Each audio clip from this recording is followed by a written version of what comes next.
Vasudevaya. Om Namo Bhagavate Vasudevaya. Om Namo Bhagavate Vasudevaya. Om Namo Bhagavate Vasudevaya. Sattvam Rajastamaiti Prakite Gunaster. Sattvam Rajastamaiti Prakite Gunaste. Yukta Parapurusha Ekai Ashyadate. Yukta Parapurusha Ekasyasyadate. Tityadaye Ari Vinci Areti Samnya. Tityadaye Hari Vinci Hari Samya. Shreyam Sitatra Kalu Sattvatanam Nerinam Chyu. Shreyam Sitatra Kalu Sattvatanam Nerinam Chyu. Traduction. La vertu, la passion et l'ignorance sont les trois qualités de l'énergie matérielle, la cause matérielle de l'univers. Le Seigneur Vasudev assume la trinité de Vishnu, Brahma et de Shiva, les déités présidant les trois modes, respectivement pour le soutien, la création et la destruction du monde. Parmi eux, la déité présidant le mode de la vertu est le Seigneur Vishnu. Il est sans aucun doute la source de tout bien-être éternel. Commentaire. Selon Vishwanath Chakravarti Thakur, les avatars, les manifestations du Seigneur qui viennent dans ce monde, sont de deux sortes. Ceux qui sont liés avec son énergie interne, Chit Shakti, et ceux qui sont liés à son énergie externe, Maya Shakti. En règle générale, c'est de Kshirod Akashayi Vishnu, à travers son énergie interne, que le Seigneur manifeste de nombreuses formes, comme celles de Matsya et de Kurma, par lesquelles il rétablit l'ordre universel quand celui-ci est perturbé. Ces formes du Seigneur, ces émanations plénières de sa personne, sont appelées Vishnudeva. Elles sont Dieu lui-même et doivent être adorées par les dévots. La deuxième catégorie d'avatars est la catégorie de ceux qui sont liés à l'énergie externe, Maya Shakti, à travers les trois influences de l'énergie matérielle qui sont la vertu, la passion et l'ignorance. Ils sont Vishnu, Brahma et Shiva. Ils incarnent les attributs de la matière et sont appelés pour cela Guna-avatar. Vishnu n'est autre que le Seigneur. Quant à Shiva, il occupe une position intermédiaire, bien qu'il soit une émanation plénière de celui-ci, parce qu'il touche à la nature matérielle, il n'a pas la même position suprême que lui. La différence est similaire à celle du lait et du caillé. Le caillé est du lait, mais il ne saurait redevenir du lait. Shiva est en charge du mode de l'ignorance, le Tamoguna Avatar, et il est également responsable de la destruction de l'univers.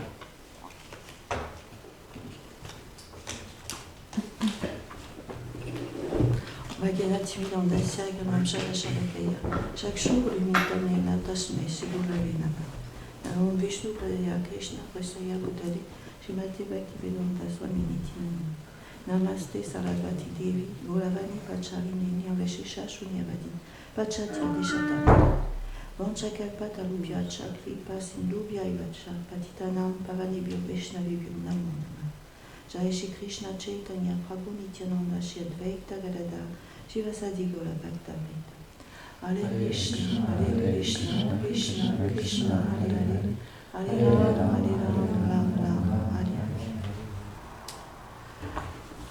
Donc je vais vous parler d'une histoire que j'ai reçue par internet, quelqu'un qui m'a envoyé cette histoire, et qui va permettre de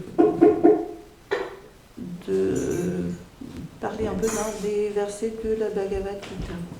Donc cette histoire, c'est l'histoire d'un savant et d'un batelier.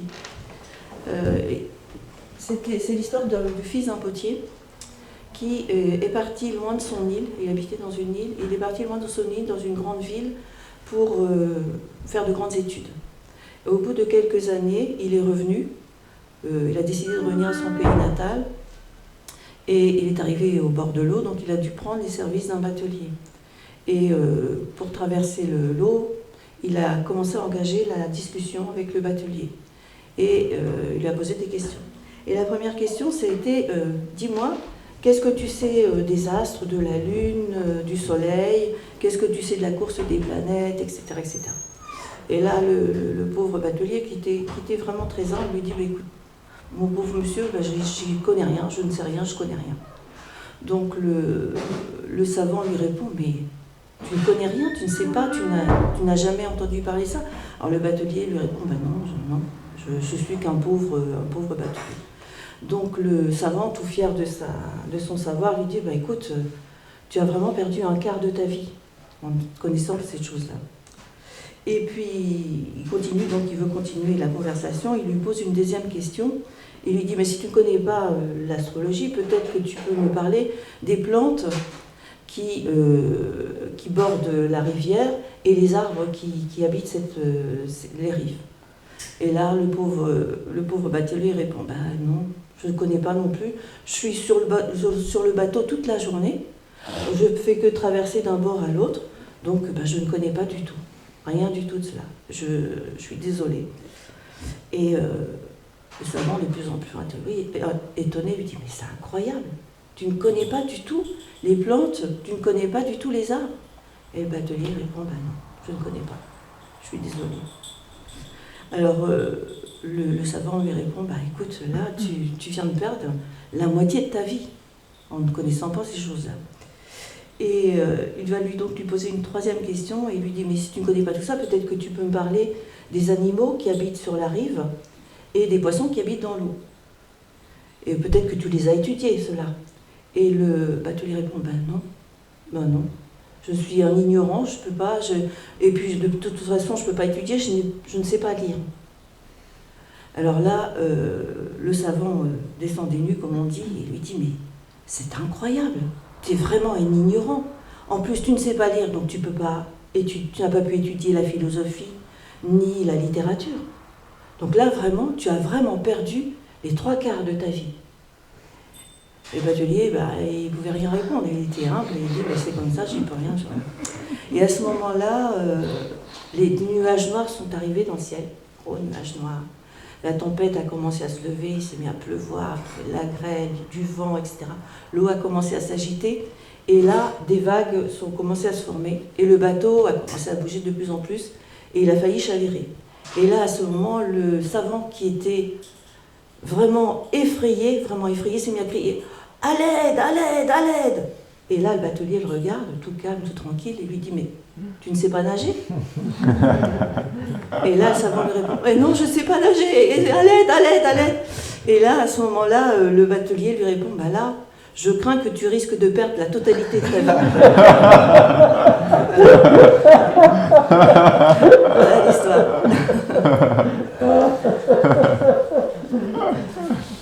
Donc à partir de cette histoire-là, on peut donc en déduire que quelles que soient les choses qu'on a apprises, les choses matérielles, les progrès qui sont faits dans cette vie, les sciences qui nous permettent d'analyser, de mieux comprendre le monde, les technologies qui nous permettent de faire de plus en plus de choses, d'aller de plus en plus loin, tout le développement économique qui nous permet d'avoir des tas de choses, etc., eh bien, ce n'est vraiment pas l'essentiel. Et que si on ne fait que ça, on passe à côté du plus important des savoirs, à savoir celui qui nous permet d'échapper et de régler le problème de la naissance, de la vieillesse et de la mort. Et dans la Bhagavad Gita, il y a des versets dans le chapitre 13, c'est versets 8 à 12. Alors je ne vais pas lire le sanskrit parce qu'il y en a beaucoup, je vais vous lire la traduction. Krishna, dans ces versets, nous donne la solution pour acquérir ce savoir. Je considère que toutes ces choses, le fait de n'avoir aucun désir pour l'honneur, l'absence de fierté, la non-violence, la tolérance, la simplicité, le service offert à un maître spirituel qualifié, la pureté interne et externe, la stabilité du mental, le contrôle du corps et des sens, le détachement des objets des sens, l'absence de faux égaux, la perception constante de la souffrance qu'apporte la naissance, la mort, la vieillesse et la maladie, le détachement de la femme, des enfants et du foyer, le fait de ne pas être absorbé dans le bonheur et la souffrance des autres, l'équanimité lors de l'obtention d'objets favorables ou défavorables, la dévotion exclusive, stable et inébranlable pour ma personne, le goût pour la solitude, le dégoût pour l'association avec des personnes matérialistes, la délibération constante sur la connaissance du soi et sur son but, la libération constitue le savoir et le reste l'ignorance. Donc Krishna ici nous donne dans ces 4-5 versets les moyens pour acquérir le savoir. Et le plus important, c'est, il y a à la fin de ce verset, c'est la dévotion stable, inébranlable pour le Seigneur suprême. Les 19 autres vont se développer vont apparaître à partir du développement de cette dévotion. Donc je ne vais pas tous les voir, hein, parce qu'il y en a 19 et que ça va être beaucoup trop long. On va voir quelques-uns. La liste commence par le premier, ce qui est d'acquérir l'humilité, c'est-à-dire d'avoir aucun désir pour la position, pour l'honneur. Ça fait penser, ça nous rapporte au troisième verset du Shikshakam qui dit « être plus humble qu'un brin d'herbe ». C'est-à-dire que quand on marche sur l'herbe, le brin d'herbe ne se relève pas. Eh bien, nous, on devrait adopter cette attitude, enfin, essayer toujours d'adopter cette attitude, à savoir que quand on nous fait une remontrance, quand on se sent offensé, quand quelqu'un est en colère contre nous, ou quand le maître spirituel nous fait une réprimande, eh bien, il ne s'agit pas de se mettre en colère, de relever la tête, etc., mais simplement de la baisser et penser que si ça arrive, ce genre de choses arrive, eh bien, c'est que ça nous permet de progresser et que ça devait nous arriver aussi pour nous aider à progresser. Voilà. Donc, on peut dire que quand on a acquis ce premier degré, cette humilité, c'est qu'on n'est plus tout à fait dans le monde matériel, c'est qu'on est vraiment sur le chemin de la dévotion. Parce qu'un homme qui est doté de la connaissance, eh bien lui, toutes ces choses-là, c'est complètement vain pour lui, il ne s'en occupe pas. Et un autre principe qui est très important aussi, c'est le principe de la non-violence. Parce que quand on parle de non-violence, la plupart du temps, c'est ne pas être violent avec quelqu'un au point de vue physique. Ne pas tuer un animal pour le manger. Mais il n'y a pas que la violence physique. Il y a aussi la violence verbale, bien sûr, puisqu'on peut très bien faire beaucoup de mal à quelqu'un en lui disant des mots très très méchants. Et j'ai trouvé aussi que Prabhupada disait que l'ignorance emprisonne la plupart des gens dans une conception matérielle. Donc, pour Prabhupada, c'est une violence aussi de ne pas essayer de sortir les gens de cette ignorance. Il faut tout faire en sorte pour que ces gens puissent sortir de cette ignorance. Sinon, on est aussi violent envers eux. Voilà. Un autre principe, c'est la tolérance. Donc ça nous rapporte de nouveau au troisième verset du Shikshakam, qui est être plus tolérant qu'un arbre. Un arbre supporte le froid, supporte la chaleur, on lui coupe les branches, on le coupe même complètement parfois, et cet arbre ne se plaint jamais. Donc c'est le même problème, c'est que quand il y a des choses qui ne vont pas envers nous, quand il y a des gens qui se comportent mal, eh bien il faut être tolérant, il faut penser que ces personnes en question ont leurs propres difficultés, que s'ils agissent ainsi, c'est qu'ils n'ont pas pu se contrôler déjà, et que c'est pas à nous d'en remettre une couche. Il faut donc être tolérant avec ces choses et essayer de les aider de cette façon, en essayant de ne pas répondre. Et pour moi, l'exemple le plus parfait de la tolérance, c'est Prahlad Maharaj. Puisque Prahlad Maharaj, il a dû supporter de son père qui a essayé de le tuer de différentes manières, en projetant d'une montagne, en le mettant dans de l'huile bouillante, en essayant de l'empoisonner, en essayant de faire transpercer par des flèches, des épées, etc. Mais Prahlad Maharaj est toujours resté imperturbable, toujours dans la conscience du Seigneur. Donc, être tolérant aussi, c'est aussi être tolérant envers soi-même, parce que on n'est pas délivré, on n'est pas libéré, et parfois il y a des choses qui nous échappent, qui nous dépassent. Donc bien sûr il faut se corriger, mais aussi il faut penser qu'il ne faut pas se condamner en fait, il faut se promettre qu'on va essayer de faire mieux, et que plus tard on essaiera d'être beaucoup plus tolérant envers les problèmes. Un point important aussi, c'est l'acceptation d'un maître spirituel authentique. Dans toutes les écritures, Gurudev le répète souvent, tous les dévots le répètent souvent, c'est que c'est essentiel, c'est que sans instruction d'un maître spirituel, il n'y a pas de progrès spirituel véritable. Donc, avec le maître spirituel, il faut développer une relation de service, une relation d'amour, dans l'humilité. Et pourquoi est-ce qu'il faut vraiment développer cette relation avec le maître spirituel? Parce que le maître spirituel, c'est le représentant direct de Krishna. Donc, on peut donc en déduire que si le maître spirituel est content avec nous, Krishna le saura. Donc c'est une des choses qu'on peut faire quand même un peu plus facilement, parce que le maître spirituel c'est physique, donc on peut avoir plus facilement accès à ce genre de choses.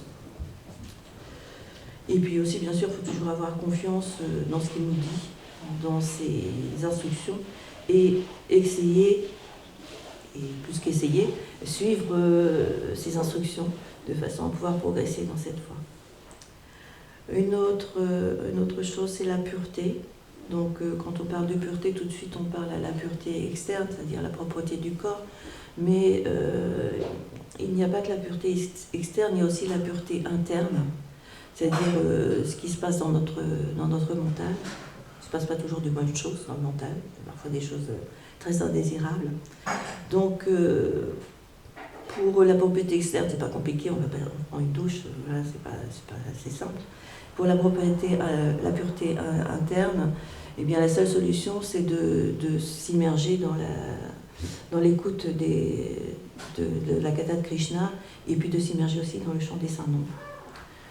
Si on réussit à s'immerger régulièrement, et ce qui serait bien, c'est d'être 24 heures sur 24 dans cette dynamique, c'est qu'on pourra ainsi être beaucoup plus rapidement pur. Donc c'est tout un chemin aussi. Voilà. Ensuite, il y a le contrôle du corps et du mental, et ce contrôle du corps et du mental, il est en lien direct avec le détachement des objets des sens. Donc pour contrôler le corps et le mental, il faut déjà essayer de rejeter tout ce qui est susceptible de nuire à notre progrès spirituel. Donc dans mon matériel, il y a des tas de choses qui viennent nous titiller, qui viennent nous promettre de nouveaux plaisirs. Donc il faut refuser à ces demandes. Alors je ne dirais pas toutes ces demandes, parce qu'il y a quand même quelques-unes qui permettent d'entretenir le corps ou qui permettent aussi de remplir son devoir ou de progresser dans la vie spirituelle. Mais la majorité des désirs qui naissent dans notre mental, ce sont des désirs, je ne trouve pas le mot, mais des désirs qui ne devraient pas être là. Donc pour cela, il faut apprendre à se détacher des objets des sens. Donc les organes des sens sont difficiles à maîtriser, et plus particulièrement la langue. C'est peut-être l'organe le plus difficile à maîtriser. La langue, c'est celle qui nous permet de goûter, c'est aussi celle qui nous permet de faire vibrer les sons, donc c'est-à-dire de parler. Donc on a deux inconvénients avec cette langue, c'est qu'on peut avoir envie de manger n'importe quoi, et puis on peut aussi envie de dire des choses qu'il ne faudrait pas dire. Donc pour contrôler cet organe des sens, il n'y a pas non plus encore 56 solutions. C'est, pour le fait de parler, c'est toujours le chant des saints noms. S'immerger toujours dans la katha pour que la langue n'ait plus envie que de parler de Krishna, de parler des dévots, de parler de l'association avec les dévots. Et en ce qui concerne la nourriture, eh bien, si on mange le prashadam, petit à petit, on va pouvoir purifier notre envie de manger autre chose. Au début, quand on est jeune dévot et qu'on va dans la ville, parfois il y a l'odeur du poisson qui passe sous notre nez et on a bien envie d'en acheter un, mais bon, si on est un petit peu fixé, normalement on résiste à ce genre de choses. Donc manger du prashad tous les jours, autant qu'on veut. Voilà. Donc l'exemple parfait pour moi aussi, l'exemple parfait pour comment dire, ce mot, pour maîtriser les sens, c'est le roi Ambarish Maharaj. Ambarish Maharaj, il est décrit dans le Srimad Bhagavatam, dans le 9e chant, et dans ce 9e chant, il explique comment Ambarish Maharaj se comportait tous les jours. Il engageait tous ses sens dans l'adoration de Krishna. Ses pensées, c'était sur les pieds de Krishna, sur l'adoration de Krishna. Sa bouche, il employait sa bouche pour chanter les gloires de Krishna, pour parler de Krishna, pour faire la katha. Avec ses mains, il nettoyait le temple. Même s'il était roi, n'engageait pas que ses serviteurs à nettoyer le temple, il nettoyait lui-même le temple. Avec ses oreilles, il écoutait les récits qui avaient trait à Krishna. Avec ses yeux, il contemplait la Murti. Avec son corps, il étreignait les dévots, il touchait les pieds des dévots et de la Murti. Avec ses narines, il sentait le parfum des fleurs qui avaient été offertes au Seigneur et les feuilles de Tulasi. Avec sa langue, on dirait les prachatam. Avec ses jambes, il visitait le temple plusieurs fois. Et avec sa tête, eh bien, il touchait les pieds du Seigneur et il offrait des prières. Donc ça, ce sont des exemples très simples qu'on peut, nous, faire dans notre quotidien, à savoir qu'avec nos yeux, notre bouche, nos mains, etc., on peut faire exactement la même chose. Donc c'est bien de prendre exemple sur Ambarish Maharaj, puisque ce sont des exemples très simples. Après, il y a aussi la perception constante de la souffrance qu'apporte la naissance, la vieillesse, la mort et la maladie. Donc si on est parfaitement conscient que toutes ces choses, la vieillesse, la mort, la naissance, la maladie et la naissance, la mort, la vieillesse, la maladie, ne sont que des sources de souffrance, petit à petit, on va pouvoir réussir à se dégager de ces choses-là.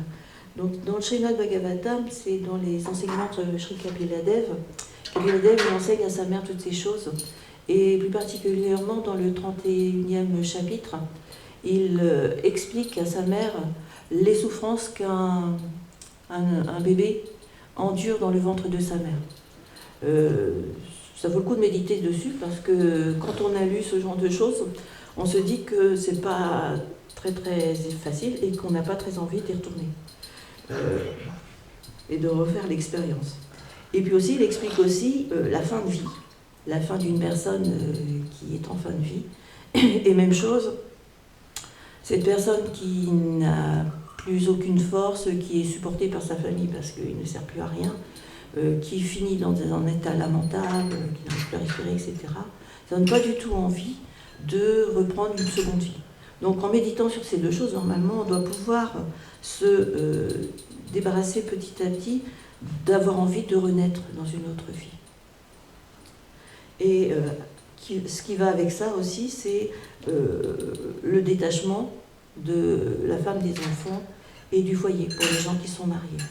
Donc dans beaucoup d'endroits, dans la Bhagavad Gita ou dans le Srimad Bhagavatam, Prabhupada y fait allusion, c'est que la femme, les enfants, ce ne sont pas des serviteurs, ce ne sont pas ses propres serviteurs, mais ses serviteurs de Krishna, et que le mari ou la femme est le serviteur ou la servante de son mari. Ils sont ensemble pour s'aider à progresser dans la vie spirituelle, mais non pour profiter l'un de l'autre. Donc, pour les couples mariés, s'ils mettent ça en pratique, petit à petit, ils doivent aussi pouvoir se dégager de l'emprise du monde matériel. Autre chose, c'est développer l'équanimité. Donc, qu'est-ce que c'est que l'équanimité? C'est devenir stable, ne jamais se réjouir devant quelque chose de bon, un bonheur, quelque chose, un plaisir, ou ne pas s'attrister devant un malheur. Donc, une chose au niveau spirituel, il n'y a pas ce genre de problème, puisqu'on ne se réjouit ni devant le malheur, ni devant le bonheur, et on ne s'attriste ni devant le bonheur. Et nous, à notre niveau, il faut pratiquer, pour résoudre ces problèmes, il faut pratiquer les 9 angas de la dévotion. Donc, il y a le verset qui est Shravanam, Kirtanam, Smaranam, Padasevanam, Archanam, Vandanam, Sakyam, Dasyam, Adman, Nilvadanam. Écouter, glorifier, se rappeler, adorer, offrir des prières, devenir le serviteur de Krishna, se considérer comme son ami et puis s'abandonner complètement à lui. Donc dans notre âge du calice sont les premiers angas qui sont les plus importants, mais il n'empêche qu'on peut aussi appliquer les autres. Considérer Krishna comme son ami, pourquoi pas, essayer de s'abandonner à lui, pourquoi pas. Mais ce qui est plus simple, c'est d'écouter, pour nous dans cet âge des Kali, c'est d'écouter ce qui a trait au divertissement de Krishna, c'est de le glorifier, c'est de se rappeler de lui, etc. Donc, il y en a d'autres, hein, je ne vais pas les voir tous en revue. Donc, ce processus d'acquisition que nous donne Krishna dans ces versets, c'est comme un escalier. Et petit à petit, on va monter les marches de cet escalier. Et pour rappeler, ça commence par l'humilité, travailler sur l'humilité pour pouvoir arriver à la révélation de la vérité absolue. Donc si je devais faire une conclusion à tout ça, c'est en revenant sur l'histoire du batelier et du savant, c'est que toute connaissance matérielle est futile si on n'y associe pas la connaissance spirituelle. La connaissance matérielle peut être utile quand on est dans ce monde matériel, mais ce n'est pas le but de la vie. Le but de la vie, c'est la connaissance spirituelle. Et cette connaissance spirituelle va nous permettre de comprendre notre véritable identité spirituelle et notre relation avec Krishna. Sinon, les autres n'ont aucune utilité si on n'a pas cette réalisation. Et sinon, pour finir, pour refaire, comme on dit, une boucle avec le savant et le batelier, eh bien, si on n'a pas cette connaissance spirituelle, eh bien, on a perdu la totalité de notre vie. Voilà. Je voudrais faire un petit point.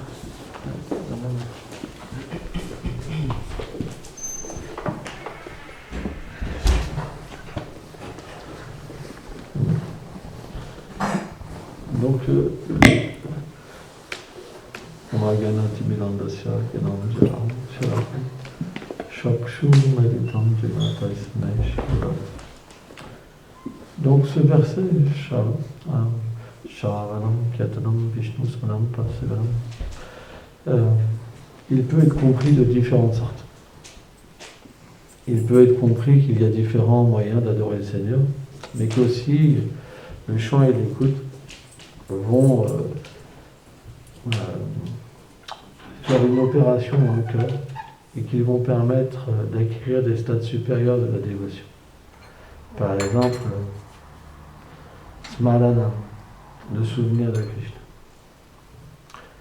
Après qu'une personne elle a écouté les sadhus et qu'elle a elle-même répété, glorifié les gloires du Seigneur et écouté, alors le souvenir du Seigneur apparaît dans son existence. Et le souvenir, ça veut dire la méditation. Donc on passe d'un stade néophyte à un stade intermédiaire, où on peut tout de suite désirer, comme Chaitanya Mahaprabhu explique, cet attachement qui se développe dans l'être vivant, de devenir complètement dédié au Piparis de Jésus Christ. Ce matin, avec un dévot à côté de moi, je disais, tiens, tu peux méditer sur les Piparis de Lotus de Krishna. Et je racontais cette histoire, comment les empreintes de pieds du Seigneur sont quelque chose d'inconcevable. Parce qu'à Vrindavan, quand Krishna marche, en fait, les empreintes de pieds sont naturellement adorées par la terre de Vrindavan. Et les empreintes de pieds de Krishna sont toujours visibles et effulgentes. Et on peut voir tous ces signes, à même la terre. Parce qu'automatiquement, la terre de Vrindavan, elle ressent un plaisir inconcevable, comme une amoureuse. Et elle garde précieusement les Piparis de Lotus du Seigneur dans son cœur. Et ce qu'il y a de plus incroyable, c'est que bien que le Seigneur marche partout, il est partout présent puisqu'il visite tous ses dévots, jamais un dévot ne marche sur les Piparis, sur les empreintes du Seigneur suprême. Donc c'est quelque chose qui est incommensurable. On ne peut pas tout comprendre, c'est comme ça. Mais, pour revenir à ça, j'expliquais cette histoire de Rukmini, quand Krishna a blagué avec Rukmini, et qu'il lui a fait savoir qu'il n'était pas très qualifié comme mari, qu'il devrait peut-être chercher quelqu'un d'autre. Et Rukmini, donc, elle est très attachée à Krishna, dans une attitude d'abandon total. Et quand elle a entendu les paroles blagueuses de Krishna, elle n'a pas du tout trouvé ça très blagueuse, elle l'a pris très au sérieux. Et elle s'est évanouie. Elle s'est évanouie parce qu'elle a senti que Krishna allait partir. Et comme le Seigneur est sa vie et son âme, automatiquement elle est tombée inconsciente. C'était vraiment un choc. Et donc Krishna, naturellement, il est venu au secours de sa princesse en lui disant que c'était une blague. Et là, elle a regardé Krishna, elle a dit, tu ne peux pas comprendre ce qu'est pour ton dévot tes pieds pareils au lotus. Tu ne peux pas comprendre. C'est pas possible pour toi. Parce que pour un dévot, les pieds pareils au lotus de Krishna, c'est une émotion qui est inconcevable. C'est comme un océan de miséricorde et un océan de diversité d'émotions transcendantales. Ça représente le trésor du dévot. Et Krishna a dit, mais Rukmini, je suis le Seigneur suprême, j'ai connaissance de tout. Et elle lui a dit, non, tu ne peux pas comprendre. Parce que tu es celui qui est adoré.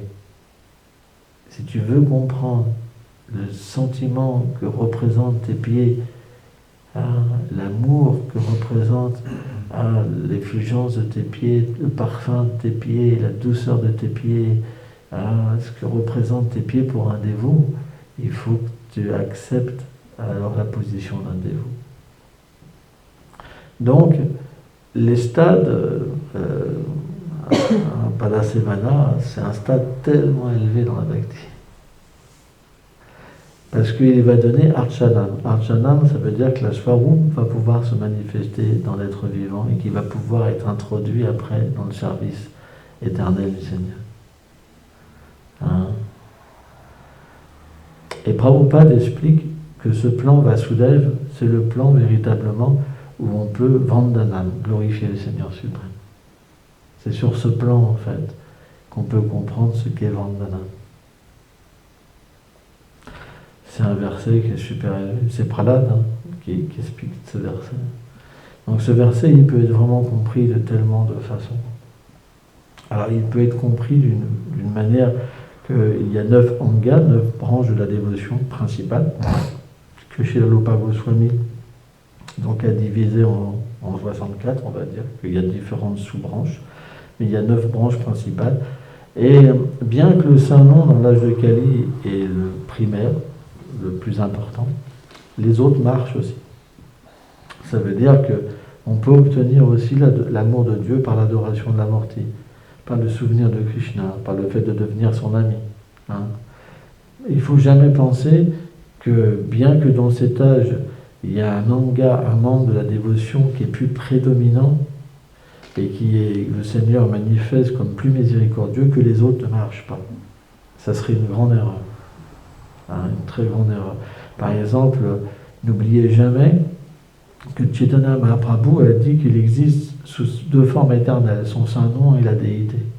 Et que lui-même, il passait des heures à adorer la déité.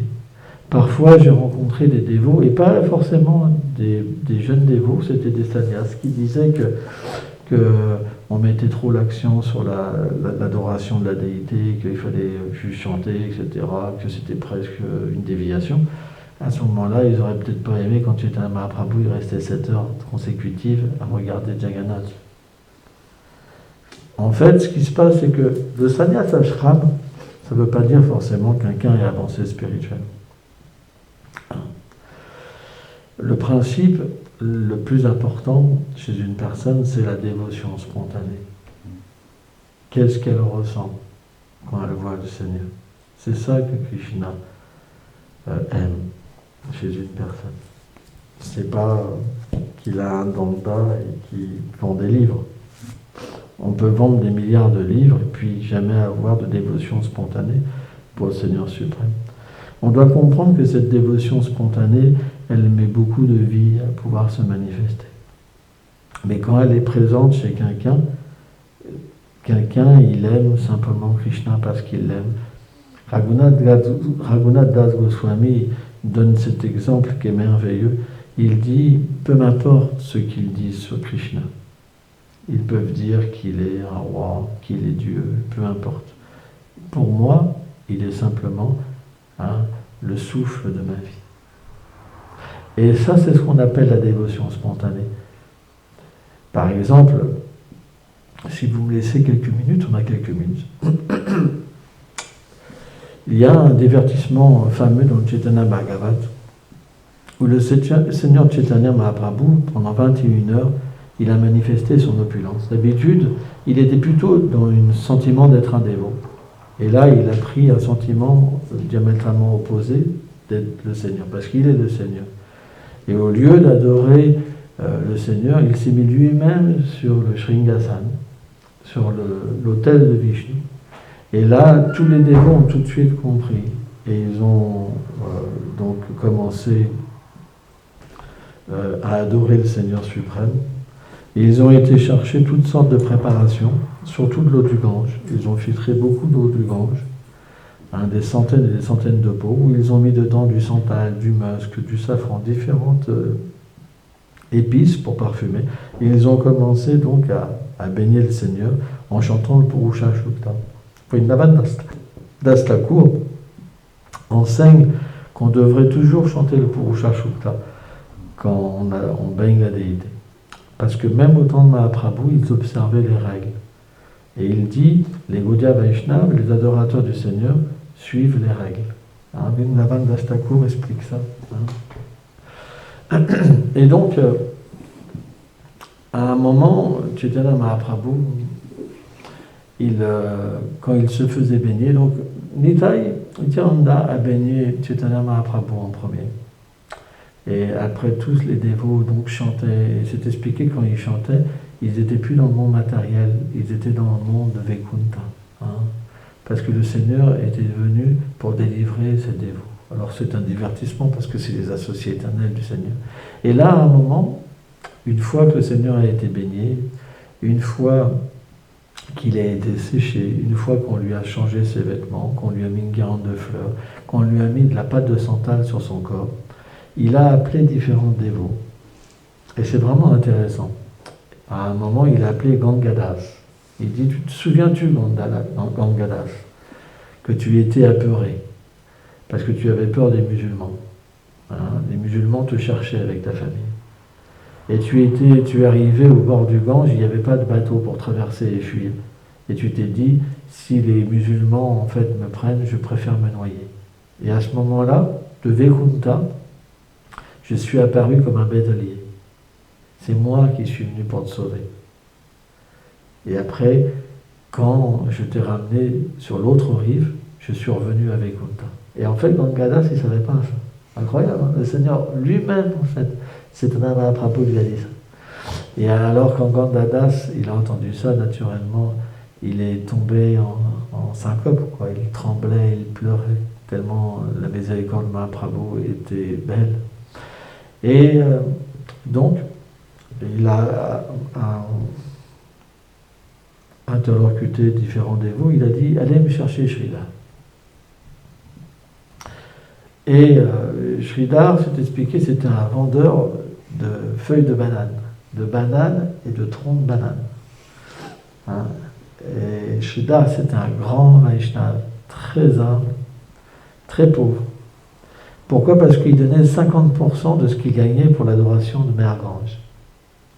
Et quand Chaitanya Mahaprabhu était plus jeune, il venait toujours challenger Sridhar. Parce que Sridhar, il était droit, très droit. Le prix qu'il fixait, c'était le juste prix. C'est pas qu'il arnaquait les gens, il était très juste dans ses prix. Et Chaitanya Mahaprabhu, comme c'était son dévot éternel, il allait toujours le titiller. Parce que Sridhar, il baissait jamais le prix.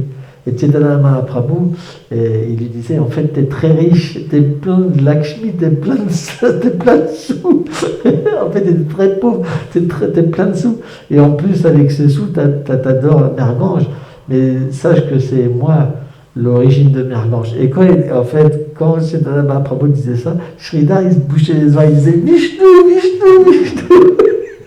Mais il était tellement beau, Mahaprabhu, que ça durait des heures, c'est expliqué. Quand Chaitanya Mahaprabhu, tous les jours, il allait embêter Sridhar, ça durait des heures. Il voulait tout à moitié prix. Et en fait, quand le Seigneur, il prenait tout ce qu'il avait besoin, il lui disait, je te paye que ça, et Sridhar, il voulait le reprendre, donc il y avait une espèce de bataille. Mais c'est expliqué que jamais il se mettait en colère.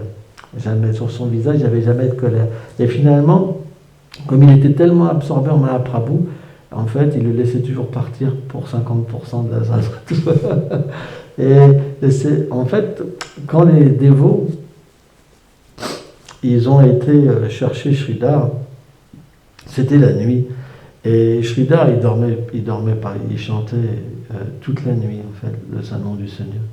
Mais il chantait tellement fort, en fait, que les voisins s'empêchaient des voisins de dormir. Et ils se plaignaient, ils disaient, regarde, il a encore faim, c'est pour ça qu'il crie.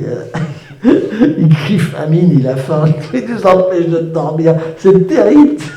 C'est vraiment très offensant. Les voisins, ils avaient la haine, parce qu'ils gueulaient, ils hurlaient le Saint-Nom toute la nuit. Au point que quand les dévots, ils étaient loin, mais ils l'entendaient du bout de la ville, ils chantaient tellement c'était fort. Et donc, rien qu'au son, ils ont donc trouvé Sridhar qui était en train de chanter. Et là, ils sont arrivés. Et ils ont dit, oh, Chaitanya Mahaprabhu va te voir. Et là, quand il a entendu ça, il est tombé en inconscient sur le sol. Hein. Et là, ils l'ont réanimé. Et ils l'ont dit, viens, le Seigneur veut te voir. Et donc, quand Sridhar, il est venu et il a vu, en fait, le Seigneur, hein, son extase était tellement belle. Et Chaitanya Mahaprabhu, il aimait tellement Sridhar, il l'a glorifié, en fait. Hein. Pourquoi je disais ça, moi? Quoi? Je sais plus. Tu parlais du dansement où il était 21h assis sur la scène. Il a appelé Sridhar.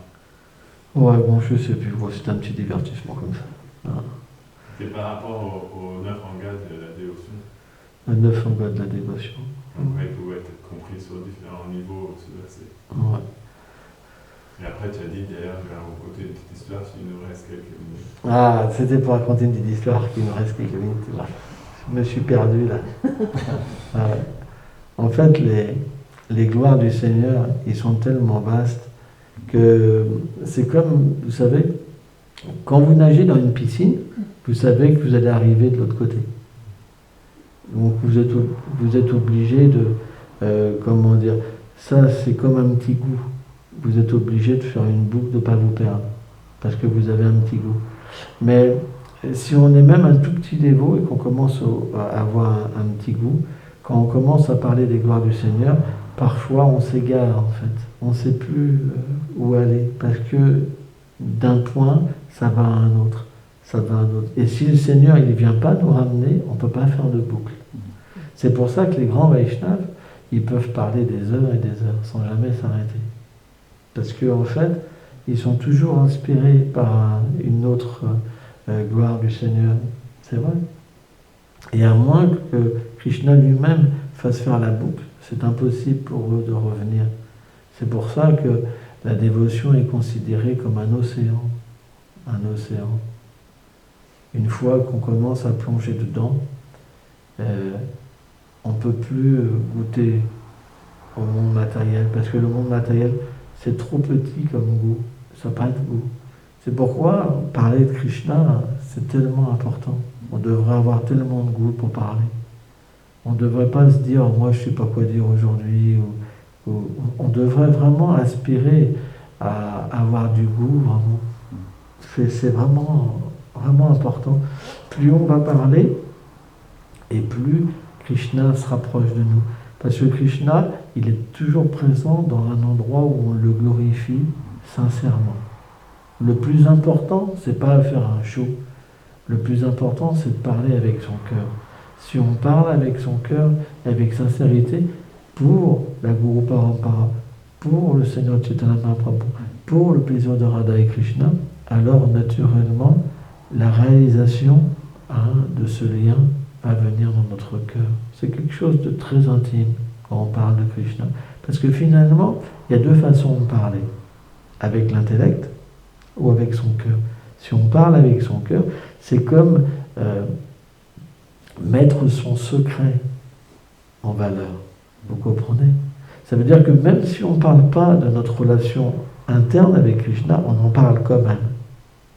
Parce que dès qu'on va parler de lui, qu'est-ce qui va apparaître en nous? Notre forme éternelle, notre connaissance de notre service. le lien qu'on a avec lui. Et automatiquement, même si c'est caché, c'est partagé. C'est pour ça que si on entend les gloires du Śrīmad Bhagavatam par une âme réalisée, on devient une âme réalisée.